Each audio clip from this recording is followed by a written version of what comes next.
Welcome back to Kicking Off with Caleb Dressel, or welcome to Kicking Off with Caleb Dressel. If you're new around here, my name is Caleb, and I am going through today my ACC tier list, starting off, going through all 17 teams actually. Now, the categories I've chosen for this tier list, instead of a normal S, A, B, C, D, F, I've decided to go with who I think are the national champion contenders, who I believe can make the college football playoff, who I think are ACC contenders, who I think can make a bowl game, and the teams that are really just looking forward to next year. Starting off with Boston College. Now, Boston College, I think, is an interesting team. They bring back quarterback Thomas Castellanos, and they bring in head coach Bill O'Brien. Now, Bill O'Brien was the former coach and general manager of the Houston Texans, and also then after that became the offensive coordinator at both Alabama and for the New England Patriots, and recently had accepted an offensive coordinator position at Ohio State before later deciding not to partake in that and instead coach at Boston College. So, what do I have for this Boston College team? They don't have a crazy tough schedule, but I also don't think that they are quite ready as far as the team goes. I think building a program is going to take time. And with that in mind, I do have Boston College as a bowl game team. Moving on to Cal. Cal's an interesting team. Cal is coming in from the Pac-12, well, former Pac-12, and they have talent on the roster, spearheaded by their starting running back. And I do think that he could have a great season, potentially even making All-American honors by the time the season concludes. However, I don't think their roster has a ton of talent overall, which is why I also have them maxing out as a bowl game team. Real quick, just so I can explain how I'm doing this here. I think the tiers that I'm putting these teams into, while they are my predictions, I think they could very likely move up or down one tier. I don't think necessarily that they'll do much better or much worse. So if I stick a team in a bowl game tier, for example, like for Boston College, I don't see Boston College making the playoffs this year. I do think they could potentially vie for an ACC championship, or I think they could miss a bowl game entirely. But I do think that they will end up in this just making a bowl game, going similar to last year where they went 7-6. Now, for Clemson. Clemson is an interesting team. Clemson returns a lot of talent, including starting quarterback Cade Klubnik. Now, Clemson is one of those teams that has been known in the common era for not using the transfer portal. What does that mean? Well, it means that when they have holes from players transferring out or going to the NFL, it's a lot harder for them to recover as quickly. They're relying on a lot of true freshmen and sophomores to fill those holes. Additionally, Clemson's problem over the last few years hasn't necessarily been that their team wasn't good. They lacked a dynamic offense, and that was a combination of play calling, but also not having dominant receivers as weapons as they did thinking back to DeAndre Hopkins, to Sammy Watkins, to Hunter Renfrow, to T. Higgins. It's been a tough couple of years for the Clemson Tigers. This year, they have a couple of receivers that they're pretty impressed by heading into camp, and I do think they could be good with a 12-team playoff this year. I do think they are a college football playoff contender. I don't know if I could see them vying for a national championship, not this year, but in the coming years, it is certainly possible. Next up, we have Duke. Duke, I think, is in a pretty rough spot this year. Duke lost quarterback Riley Leonard, he transferred to Notre Dame, and they lost coach Mike Elko, who's Texas A&M's new head coach. Because of that, I don't think Duke has the power to contend for an ACC championship or a college football playoff berth. However, they did get Texas quarterback Malik Murphy, who was the backup behind Quinn Ewers and ahead of Arch Manning last year, and a standout in their spring game last year, actually. He was recently named the starting quarterback. So I do think that will help them as they try to rebuild. I think that there is a chance, this is where I get a little bold, I think they could also make a bowl game this year, but I could very well see them looking forward to next year with a disappointing season. Next up, we have Florida State. So Florida State is an interesting one, and I struggled to decide where to put them. As a team last year who went undefeated, they clearly have the foundation and the makings to do that again. However, they lost 10 players to the NFL draft, including their star starting quarterback, Jordan Travis. Now, with DJ Uiagalelei coming in, I do think this offense is going to look different. Last year, it was a 50-50 split between passing and running. I think they will run the ball a lot more with Rodell Williams, Lawrence Toafili, and plenty of others. I think this will not necessarily hurt them because I think Mike Norvell is a good enough play caller that they will be able to balance this still well and that they'll be able to have offensive production. but they will need a big season from Malik Benson and some of their young receivers to step up if they want to have a good year. Unfortunately for Florida State, I think their time passed when it comes to national champion contenders. I put them there originally because I thought they would have a fire from the snub from last year. But the more I think about it and the more I look down their roster offensively, defensively they're as stacked as you can be, but offensively there are some holes that I just don't know if they've filled completely. And so I do also have Florida State as a college football playoff team. Moving on to their week 0 actually, opponents in Georgia Tech. Now Georgia Tech plays Florida State this weekend, Saturday, August 24th in Ireland. Georgia Tech is an interesting team. I think Georgia Tech shows a lot of promise with returning quarterback Haynes King under center. I think they have the makings of a team that can win the games they're supposed to and upset some other teams. Haynes King being not necessarily the greatest passer, but a great rusher who struggles some with interceptions. I think with Haynes King as quarterback, they can do some really good things this year.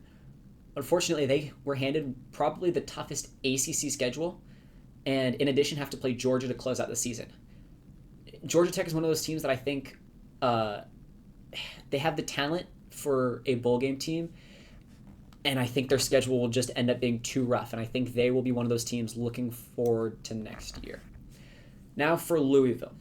Louisville has coach Jeff Brom, and I think he will run this team well. Louisville overachieved a little bit last year, taking advantage of a relatively easy schedule, and they beat only losing to a handful of teams en route to an ACC championship appearance where they ultimately lost to FSU. I don't see them making the playoffs this year because I don't think they have the talent offensively to win the ACC championship or have an overall good enough record to make it as an at-large team. However, I do think they are a talented and gritty team, and so I do think they could contend in the right circumstances for the ACC, potentially making the conference championship game. Now, for Miami. Miami has probably the most talented roster in the ACC. If you were to ask Mario Cristobal when he originally got the job what he wanted his team to look like 3 years after getting this job, he probably would have said something similar to the team he has now, with transfer quarterback Cam Ward leading the offense, along with a running back transfer from who had 1,200 yards last season, and some of the most talented receivers in the ACC last year with another year under their belt. Miami has the makings of being a dominant team. Additionally, their schedule isn't too difficult. They do open at Florida, which I think could be a tough game, but they play FSU at home, and the majority of the rest of their opponents aren't ranked teams. So I do think Miami has a good chance at making the playoffs, and that is why I have them as a college football playoff team against what my heart says, because I don't know if they're going to stand, if they're going to get out of their own way. They have all the talent. I think the talent to be a national champion contender. I don't think necessarily the coaching is in the right place to get them out of their own way, though, in all the games, which is why I only have them as a playoff team. Now, North Carolina. North Carolina is still coached by Mac Brown, so they will be a gritty, solid team. But North Carolina has to deal with losing Drake May, which they had to deal with after losing Sam Howell. So because of that, I trust that North Carolina will be able to figure out a way to revitalize this offense. My guess is that we'll combine the skill sets of more of the running backs than just dishing it out in the air the whole time. But I don't think they necessarily have enough talent on that roster to be an ACC contender, and I don't think they have the quarterback to do so. So I do have North Carolina as another bowl game team that in a couple years could end up being back to an ACC contender. Now, for NC State. NC State gets in transfer quarterback Grayson McCall, who was the quarterback for Coastal Carolina for the last 3 or 4 years. Very talented quarterback, has had some issues academically in the past that have stopped him from transferring to a power school and a better school. You have to hope that those are all resolved. But NC State finished last season 9-3, had a very talented roster, and I think they could easily vie as an ACC contender. I don't know if they can necessarily make the playoffs. If they win the ACC championship game, obviously they get in right away, but I do think that would be their easiest path, is just winning that game, because they do have a tougher at-large schedule with the non-conference against Tennessee early in the season, who I think will end up being a good team this year, and I don't think that they'll win that game, which I think will make it harder for them to get in as an at-large team. But again, you never know. Moving on to Pitt. Pitt was not a good team last year. They went 3-9. They switched quarterbacks faster than most people switch anything, and it was a rough year. I don't think they're going to be much better this year, honestly. I have them very much looking forward to next year, and Pat Narduzzi, again, looking for answers at his quarterback position along with his skill receivers. SMU. SMU comes over from the Group of Five, and this is going to be their first season in a power conference. So, one way to look at this is by looking at the Group of Five teams who transitioned to the Big 12 last year. I think that's a fair way to look at it. I don't necessarily think that SMU has the talent to make them this dominant team, but SMU has a very easy schedule this year.